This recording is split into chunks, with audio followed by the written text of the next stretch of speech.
Hello Gemini and welcome to the future. This is your love reading for June 4th, 2021, Friday.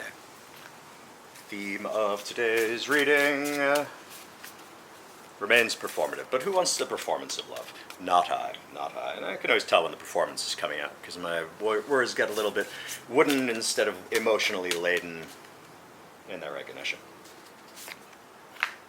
Trust. That's a good one right there. For often the words spill easily off our lips and the actions follow them, but are they sincere? Trust is about that sincerity of delivery, where even the hard news is given for a good reason. Success, triumph, universal completion. The world is basically the best card in the deck as far as good omens are concerned. It is mastery of all of the forces, and it is being seated at the center of all things. So it suggests to me that a vision is nearing completion, and that all of the work that needs to be done is in fact being done around you right now.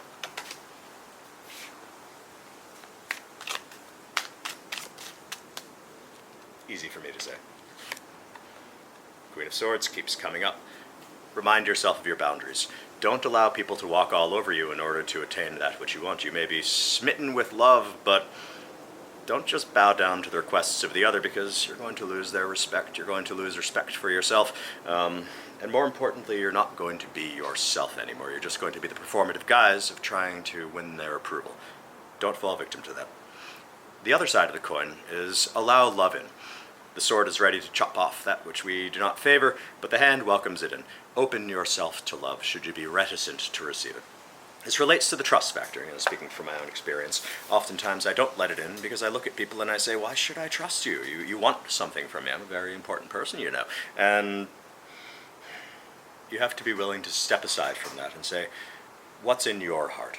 Read their heart, as well as understanding your heart, and you'll know to let the right one in.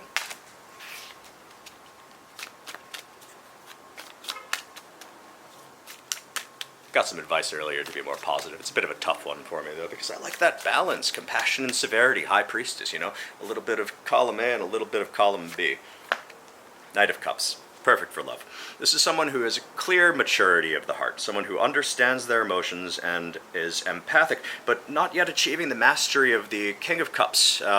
This is someone who holds forth their chalice as they slowly walk forward, essentially offering their vision to other people for their acceptance or their denial. It's not forceful, as in the Knight of Swords or the Knight of Wands, but it's a steady pace and a peaceful gesture. Bear that in mind.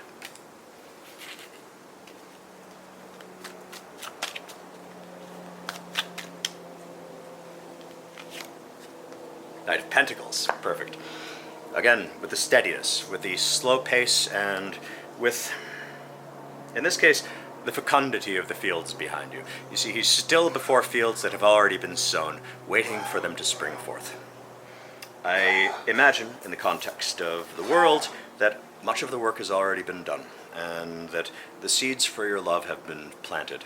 Wait for them to spring forth, hold true to your values, and trust when the moment arrives. Greatest enemy.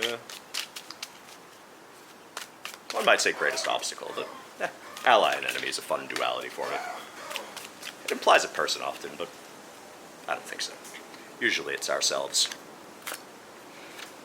Your greatest enemy are those walls, and in relation to trust, that sings directly to the heart.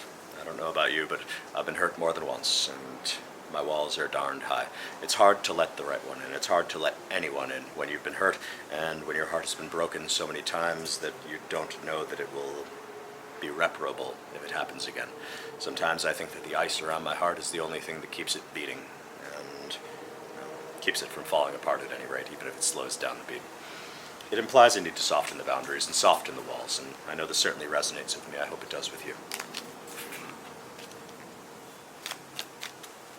Isn't this fun, bearing the heart?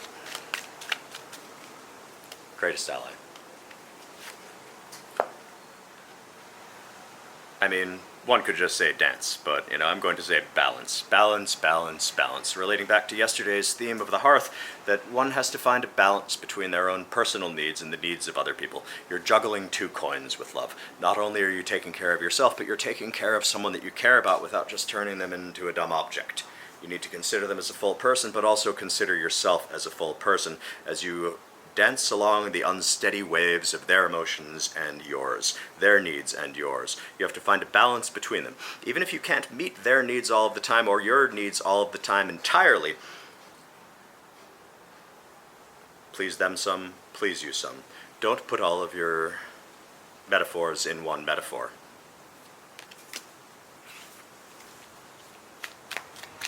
Greatest enemy. Wait, I just did, that was my greatest ally. Oh goodness, reading's done already. Gemini, behavioral economists suggest that I tell you to hit like and subscribe, so please hit like and subscribe. Good day.